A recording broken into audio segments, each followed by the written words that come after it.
Good afternoon. This is News at 2, live from Wisdom Yard Television. I am Toyosi Adeshino. The news headlines. APC Chieftains slam Adelabu'S over discrimination in power sector. Disregard false information on 15th Emir leading Friday prayers, police. GDP not enough to measure economic growth, AFDB. Now the news in details.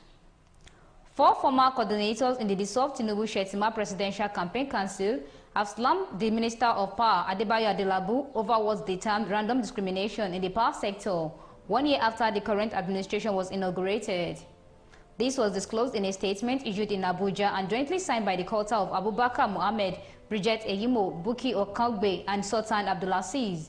The concern raised by the APC chieftains come 1 month after a human rights lawyer, Femi Falana, passed a vote of no confidence in the federal government, saying that Adelabu had failed Nigerians. Falana was reacting to Adelabu's appearance before the Senate to defend the increase in the electricity tariff.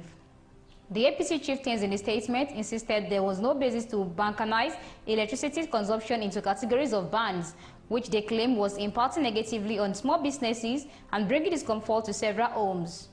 Let us use this opportunity to appeal to the Minister of Power, Adelabu, to stop the discrimination in the power sector.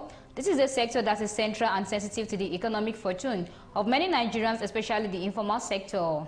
The former campaign directors, however, applauded President Bola Tinubu for painstakingly putting in place some reforms they believed would impact positively on the nation's economy in the long run.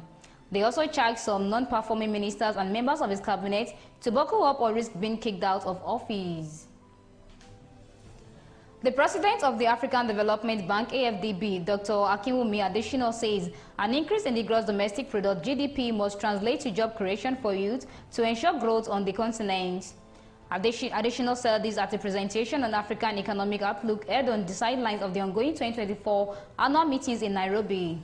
The AFDB president dismissed the pursuit of GDP growth, adding that the quality and impact of growth on job creation are paramount. Adesina identified youth unemployment as a critical issue, pointing out that Africa could not afford to have 477 million young people under the age of 35 without opportunities. I have said it, migration to Europe is not Europe's problem, it is our problem. We cannot have 477 million young people under the age of 35 and have nothing for them. He expressed enthusiasm for initiatives like the Youth Entrepreneurship Investment Banks and the Special Agricultural Processing Zone designed to transform agriculture structurally. Adesina also emphasized the potential of the African Continental Free Trade Area, AFCFTA, to boost industrial manufacturing and trade within Africa, reducing dependency on exports outside the continent. Addressing financial strategies, Adesina called for increased domestic resource mobilization, a stronger private sector, and the shift from reliance on commercial creditors to concessional finance. He urged for more blended funds to accelerate the continent development and expressed gratitude for government's robust support for the AFDB's capital increase. According to him, this is crucial for maintaining the bank's AAA rating and securing long-term, low-interest financing for Africa. Adesina highlighted governance, transparency, and accountability as essential for Africa's progress. The Kano State Police Command has urged residents to ignore false information circulating on social media that Alhaji Aminu Bayero, the 15th Emir, would lead the Friday prayers at the Central Mosque. The Commissioner of Police, Usani Gumal, told the News Agency of Nigeria in a telephone interview on Friday that Bayero will observe his Friday prayers in the mosque within the Nasarawa Palace, where he currently resides. The Commissioner said the police and other state security agencies will provide robust security at the Emir's Palace, where Emir Mohammed Sanusi II is expected to lead the Juma prayers. The police urged the general public to disregard the false reports and misinformation circulating on social media and go about their activities without fear of molestation or intimidation.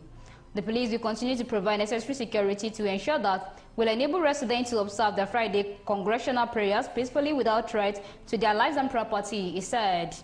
He further urged the people to volunteer credible information on the movement of dubious characters for prompt security action in the state. Before the news comes to an end, listen to the headlines once again. APC chieftains slam Adelabu'S over discrimination in power sector. Disregard false information on 15th Emir leading prayers, police. GDP not enough to measure economic growth, AFDB. Thank you for staying tuned. I remain Toyosi Adeshino. Good afternoon.